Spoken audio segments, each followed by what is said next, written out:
আপনি যদি একটি আইফোন হাতে দাঁড়িয়ে থাকেন, তখন কেউ আপনাকে দেখবে না, দেখবে আপনার হাতের আইফোনটাকে। কিন্তু যদি মুকেশ আম্বানি একটি আইফোন হাতে দাঁড়িয়ে থাকেন, তখন কেউ তার হাতের আইফোনটা দেখবে না, দেখবে মুকেশ আম্বানিকে। আবার আপনি যদি একটি ব্র্যান্ডেড পোশাক পরে দাঁড়ান, তখন কেউ আপনাকে দেখবে না, দেখবে আপনার গায়ের ওই ব্র্যান্ডেড পোশাকটি। কিন্তু যদি ঋত্বিক রোশন একটি ব্র্যান্ডেড পোশাক পরে দাঁড়ান, তখন কেউ ওই ব্র্যান্ডেড পোশাকটা দেখবে না, দেখবে ঋত্বিক রোশনকে। তাই নিজে ব্র্যান্ডেড জিনিস ব্যবহার করে বা ব্র্যান্ডেড পোশাক পরে লাভ নেই। নিজেকে ব্র্যান্ডেড বানান, নিজের একটা পরিচিতি তৈরি করুন।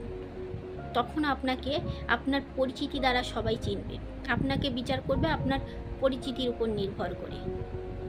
তাই নিজে ব্র্যান্ডেড কী পরবো সেটা না দেখে যদি নিজেকে ব্র্যান্ডেড বানান, নিজের পরিচয় তৈরি করেন, তখন আর ব্র্যান্ডেড পোশাক পরা লাগবে না।